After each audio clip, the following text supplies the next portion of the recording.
So the Jesus prayer tradition, they will pray this prayer either out loud or in their minds throughout the day as they're working. And this was their way of responding to St. Paul's admonition to pray without ceasing. Comes from the Philokalia tradition. And so that's what this is. And this also, I was praying that over and over again for this young child who was completely possessed. And so after this young man becomes limp, and you can feel that the demon has been released and is gone. Knowing my job was finished, I handed him over to the angelic hosts, awaiting the return of his soul. All were happy and joyous, for we all knew that Satan had put up a huge battle for this little one, because it gives him the greatest pleasure of all to steal the soul of an innocent in the sense of his age, but not in any other regard. Although it was somewhat shocking to realize that even a small child can be completely demonic and aligned with darkness, it was very clear that they can and do choose such things. And it was important for us to know. It's important for us to know that even children can choose darkness. It's important for us to realize that. We have a responsibility. Continuing. Back to the Our Father. Right. And so we covered a lot about the Our Father already, bringing the heaven down upon earth. And we talked about this experience, bringing the kingdom of God down upon the demonic. And so we want again, remember, because now we're going to go into another experience. And in this experience, we're going to pull out quite a few prayers, I believe, here. Yes, we are. But we want to remind you about the Our Father, which is the first stanza of the Our Father, brings heaven down to earth because we are calling it down. Our Father, who art in heaven, we're acknowledging God the Father. Hallowed be thy name. Thy kingdom come, thy will be done on earth as it is in heaven. In those very words, we're calling all of that down from heaven to earth. And this is the most powerful exorcism prayer there is. And of course, remember, I didn't mention this before, but the obvious. This is the prayer given to us by Christ, which is probably even more important than all the other points that I made about it, which is the one prayer we have given to us by Lord Jesus Christ himself. That in alone, that in and of itself makes it so important, and probably has inexplicable power that has been given to it that we don't necessarily always understand because it came from him. And Yeah. what would you say heaven, like a good definition of heaven is? Heaven, hell, and purgatory. Let's just do it that way. So you have heavenly realms are lighted realms because the heavenlies consist of an infinite number of spheres that are lighted realms that are above the veil of illusion. Purgatorial realms are realms like earth that have both darkness and light that are working towards purification. The dark realms, the hellish realms, are realms of darkness and evil, varying levels of darkness and evil. They're all evolutionary spheres. So even the heavenly spheres, you start with, and I'm going to use these numbers with the understanding that these numbers are for our understanding and they're meaningless there. So like if you look at a fifth dimensional heavenly sphere is like so far above where we are here, but it's like so far below the 23rd dimension of the golden angels. And there's going to be like 100th dimension, which is so completely removed from the 23rd dimension of the golden angels. And, literally there could be a millionth dimension that is so far beyond that it would literally have nothing to do with anything back here at all. You know what I mean? And so you literally have an infinite number of spheres of light. And so there is an infinite evolution that continues even in the light spheres. So even as we move into these light spheres, what we would consider to be the lighted realms are still going to be the lower light spheres. Right. And I talked about some of the places that I've only been allowed to have a glimpse of because they're so far beyond where my own evolution might be right now, and the evolution of even some of these other light beings and places that I've gone to, but I've been allowed to just experience it for a moment in time, just so that I know that they exist. Mm-hmm. You know, these worlds that are so far beyond us. And just as there's these worlds that are beyond us in the light realms and the dark, there's levels, the low, very lowest levels, there's infinite amounts of realms too, right? Right. And so when, just to go back to this prayer for a little bit, as on earth as it is in heaven. So we could be on a lower dimensional, doing some spiritual warfare. Maybe there's a lost soul and went down to help them or something. When we're saying on earth as it is in heaven, we don't necessarily need to be on earth when we're bringing that prayer, into existence, right? Well, right, sort of. Because, like, when it's happening, a lot of times when it's happening, it'll be happening in an out of body travel state or a mystical state. But those mystical states are going to be dimensions or realms that overlap this earthly realm because that's where we're living, that's where our body is. And so we will be overlapping it. Gotcha. And so, like, the souls that we're aiding and helping will either be here or in other purgatorial spheres that are in, I guess, that are what you might say revolve or rotate with the earthly realm, or the ones that are in the hellish rotation. Mm-hmm. But since we're on And earth here, anything that we're saying, no matter if we're out of body, whatever, it's still going through somewhat the earthly body. yes, It's associated. yes, Okay. yes. You know, because we all have to give back to creation that which creation gives to us, and it all comes back to that. So we are in the spiritual warfare combat. We're being called to do what many of these other light beings have done for us in coming to down from where they are to assist us, because we're lower beings than they are, and they're assisting us, and we are helping beings that are either literally on the same level in purgatorial spheres or beings that are in lower spheres in the hellish realms. And a lot of this spiritual warfare is on the same level as us. We don't want to admit it, but the demonic is very enmeshed in the earthly sphere. It's all around us. It's a big part of what goes on here. Just because most human beings don't see it doesn't mean it's not here. And a lot of this spiritual combat is right here and around us. And so what happens is, we'll go back to, I'll just bring up this person that I've mentioned before, who's shared with me that he went through a near-death experience. This is an Australian guy, and he came back from his near-death experience, and all of a sudden he had this gift that he could see angels and demons. And he was just shocked because he woke up from his near-death experience and he's seeing these little demons running around his bed, and he could see the little demons following the nurses around in the hall. He didn't see that many angels.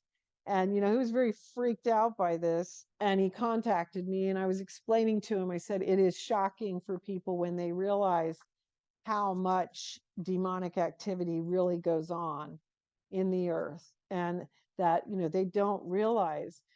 I had talked about this in the Road to Armageddon, about the demonic, literally the traffic jam in the air over an American city.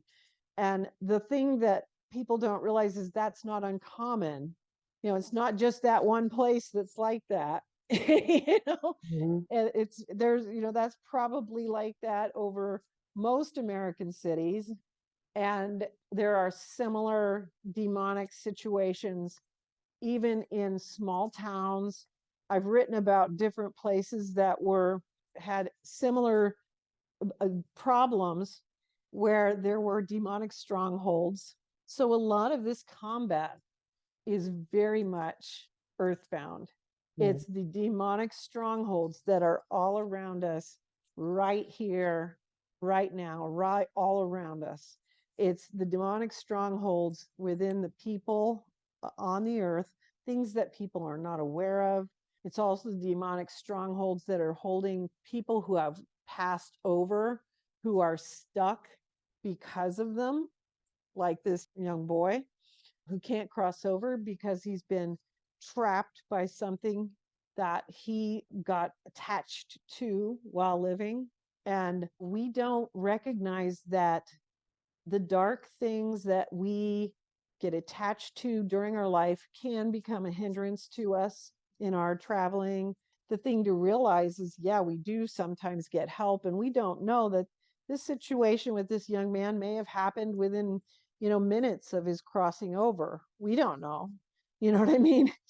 It may have happened very quickly within the time frame of his crossing over. We don't know. We do know that there are situations where souls do stay and haunt places. We do see that happening. So there are a lot of different kinds of combats that are right here, right now. Right. So just being here on Earth, like we're in spiritual warfare all the time. Just being here. Principalities and powers of good and evil are fighting amongst us all the time. The thing, just to give people something to think about, which I don't think will take very long, is take a look at our society and tell me there's not a battle between principalities and powers. And if you say there isn't, then I'm just going to say you ain't paying attention. Mhm. It's like right in front of you. And And so when you say principalities and powers, what do you mean by that? the principalities and powers of good and evil are, we have the principalities and powers of good and evil are, we have the principalities and powers of good are the angelic kingdom, which is the entire angelic hierarchy, and we also have the principalities and powers of the demonic hierarchy. And in the spiritual realms, you see them. These powers are fighting for the dominance of this realm at all times. And, if you do not have the ability to actually, like, let's say you don't have the ability to go into the mystical sphere and actually see that these battles are occurring, that this dominant battle, which people who have these gifts do see. So we see it. We see that there is a battle between archangels of light and the demonic powers of evil to take over the dominance of the realm, which means the demonic is trying to turn everything more towards evil, the archangels of good and all the different, seraphim and all that, is trying to turn things towards goodness. If you don't have the ability to see that, then you must look at the fruits. Okay. So all you have to do is look at the fruits. What's going on? Do you see anything that makes you think, is there a battle going on? If you don't see it, you're not paying attention because it's blatant. It's so blatant that you can only not see it if you aren't paying attention. It's clear as it could possibly be that we are in a battle and the good side is losing terribly. Mhm. And And it it's seems, losing terribly because the demonic side is winning with something that I believe I mentioned already in one of these experiences about the trying to change perceptions. The demonic will try to make it so that people think it's not a big deal to change your perceptions even slightly towards what making something that is dark seem like it's not dark, and changing a status quo, a belief system of a people, so that we'll come upon it again because I know that the experience is we're going to talk about it you in mean more the, depth. I think you're going to, something I call the four great joys of Satan. Is that kind of the thing where the I'm belief, not sure. the belief that there's no dark side, the misinterpretation regarding the doctrine of the self, like those things? Or is that something It separate? might be in there. I don't know. We're coming upon that pretty soon. Okay. So right now, the dark is winning because of the misperceptions that we're having. Yeah, false That doctrines right. specialized in energizing the spirit's fall from grace. So, as I had the opportunity to observe those things which gave Satan and his charges great glee, so it's basically brainwashing souls into false doctrines. And so, this particular experience occurred, I don't know, maybe 15, 20 years ago. So the false doctrines that I would have been shown at that time would have been relevant at that time. We certainly have new ones to report, that, And that they've always, come up yeah. with, and it's interesting too, because I have this really interesting text from Reverend John McGowan, who was a mystic in I believe, 1600s. And he had this very interesting gift of being allowed to watch the devils. And he wrote this text called The Dialogues of the Devils. And his text is where he's watching, and he can hear the devils talking about the different ways that they will lure mankind into falsehoods, false doctrines, and also temptations, and doing things like vanities, and also dressing less and less appropriately. And so you see how all these things are very slowly done over time. And I can see this even just from this particular experience to present day, 10, 20 years later, of how a moral law is eroded into some complete bastardization of the truth. And it is turned into, when we go back to the simple point made in the Old Testament, when good is evil and evil is good. And that's where we are now. Hmm. For sure. Yes. And the point that I'm trying to make here is, for those who have a hard time seeing, well, what is this battle between principalities and powers?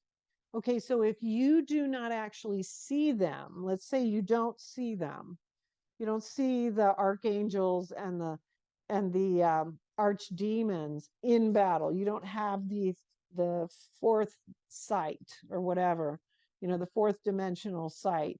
I guess they call that sixth sight or whatever, but it's really fourth dimensional, fifth dimensional sight. Then look for the fruits of that battle between principalities and powers.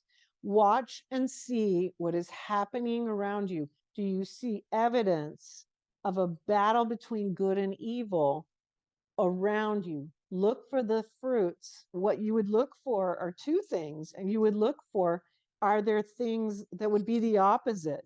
Let's say the good side was winning. You would look to see, well, was there a big trend to turn society towards a moral good? Is there a big trend to turn society in a way that would be looking more for a true equity and justice for all? Something that was not a twisted equity and justice for all. Hmm. And then you have to realize, this is where things get difficult, because remember when we did the preparation of spiritual warfare, in preparation you're learning energetic truths. Right. And in learning those energetic truths, you are becoming able to discern the difference between twisted equities, twisted justice, and actual equity and justice.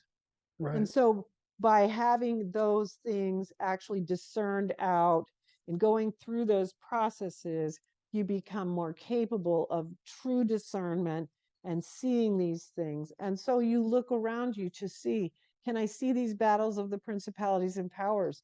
And now you can see it very clearly. You see the combat, it's right in front of you. And it's, yeah, the whole deception that, because good people are thinking that something they're doing is virtuous, Exactly. when in fact it is nothing of the kind whatsoever. But they're good people and they're being played like Right. a guitar, just like ding, ding, ding, ding. You're a good person, aren't you? Well, yeah, I'm a good person. Okay, well, you do this virtuous thing, obviously, right? Well, yeah, of course I would. All right, come on, let's go. All right. Yeah, Yeah, obviously, that's happening. exactly. But you see, this is why it's a combat, because in the true battle between good and evil, you have to be willing to fight for what is good and true, for what is true love and wisdom versus what is false and what is a twisting, falsehood. False, And, what false is the doctrine. opposite of love and what is the opposite of wisdom? And so it's always easier to just go along with, oh yes, sure, that's yeah, that's what's virtuous, just to say everything's cool. It's always harder to draw a line where when you realize a line must be drawn somewhere. And so that's what's happening right now. And so we'll go into this experiences, which is going to give us a few prayers here that are important ones for sure, some real important ones, and then another one which gives us quite a few important ones. And so this is one that was quite a combat. So let's go for it. Having come without warning, the demons had thrust my soul into a disgusting and horrible place of darkness, a place of brainwashing, which was used to bring in witchcraft cult members on the ground. Knowing I had to be careful in my escape, this place was a realm of the energized demonic activity, one of the realms of the satanic cults. And this is, we're going to just repeat a little bit of what we did before, but then go into the rest of the experience here. So what initially gave permission for them to take me here was me making that dumb error in words, which was, I believe in brotherhood. And they propelled my soul from one council of Satanists to another. And then I ended up getting thrown into these little councils of Satanists, and each council was submitting me to different forms of torture, along with spells and castings by the demons and their earthly witchy wards.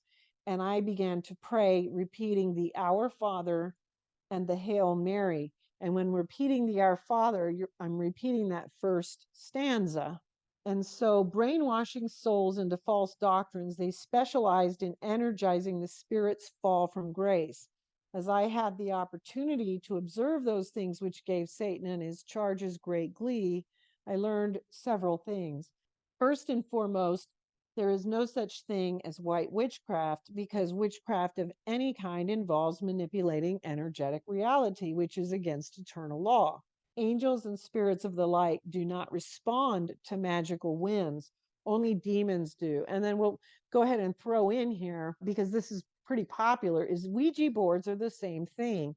Angels do not sit around and say, let's respond to a Ouija board. Lost souls, wandering spirits, dark spirits, evil spirits, demons will respond to Ouija boards. Use your common sense. Angels don't respond to that. Same thing, same problem. And so witchcraft of any kind involves manipulating energetic reality, and that's against eternal law. And again, here we go with, why is the understanding of energetic and eternal law so important?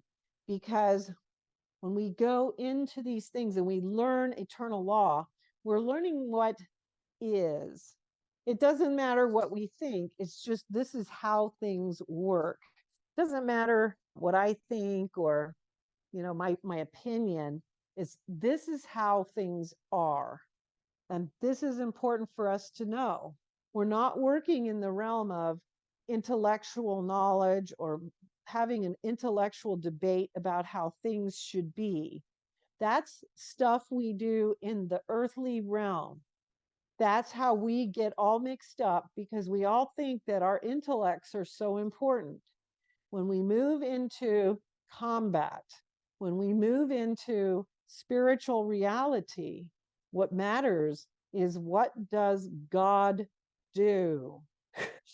Mhm. How does God move? How do things actually work? And that's, well, what is the energetic law? That is all that matters. What I think, what you think, who cares? Doesn't matter. You Mhm. see, that's why it's so important. We have to like let go of our own vanity regarding our brilliance, because we don't have any. So, I mean, when it gets down to it, we just don't have any. So, Right. and so angels and spirits of the light don't respond to magical whims, only demons do. And it does give the demons great pleasure to deceive souls into practicing forms of magic, even those which claim benign status. So that's white witchcraft, Ouija boards, magic, Wicca, sorcery. They all originate in darkness simply because manipulating reality is an energetic crime against God. So, other aspects of great joy to Satan and his charges are several doctrines they'd managed to defile and distort. Can I say For, one thing about what we just talked about? sure. About alter or manipulating reality, because there's a whole alteration pathway that we Mm-hmm. so where we energetically change the path that we're on, but that's not energetic truth. That's not the truth. So we're on the alteration pathway. We are altering our reality that we think it is, but that's not what we're altering. Is not the energetic reality, right? Well, what we're The doing, truth, right? The we're truth. coming back to what is being altered and who's doing the altering. And so, again, when we're in the alteration path, we're not doing it. The Holy Spirit is being infused into and through us. And so, we're not doing it. We are being used as an instrument through which things are being achieved. And so, again, we're not doing it. When you're doing magic or whatever, you're consciously deciding, I'm going to manipulate and move energy around and do stuff according to my own will. As an alterer, you're not doing that. You're just an instrument in God's hands. You don't even understand what or why these things are being done through you. Again, it's the same thing as this combat, even preparation for spiritual warfare. It's all being done through you by the Spirit. It's a completely different, and that's a really good point to make, completely different process because it's being done through you. You are not doing anything. You're not consciously instigating anything. Got it. Yeah. And so the first is the belief that there's no dark side demons, hell, or Satan. The second is the misinterpretation regarding the doctrine of the self. And many souls believe the self is their own ego, when the self spoken of in Eastern religions is truly the divine element within. And in order to experience the true self, a soul must experience a state of ecstasy or samadhi. Because this is something achieved primarily by prophets, saints, and mystics, remaining undiscovered to the masses, many souls misperceive the self to be their desires, their wants, their dreams, their aspirations, and by so doing, they become selfish and self centered, making the job of the demons much easier. The third was a teaching they particularly enjoyed, a distorted teaching of unconditional love, which says that there are no right or wrong actions, making the job of demons extremely pleasant because they didn't even have to break down the walls of moral foundation. The fourth was the belief that any, quote, channeled entity comes from a higher source, when in fact it was given to me to observe several demons fulfilling this function, some going so far as to make lofty claims about their identities, saying they were great masters and the like. Although there are legitimate channelers who speak with the tongues of men and angels, it was made very clear that a great deal of discernment was required in knowing the true from the false prophets. One obvious criteria for making such discernment would be to stand aware of any of these erroneous doctrines.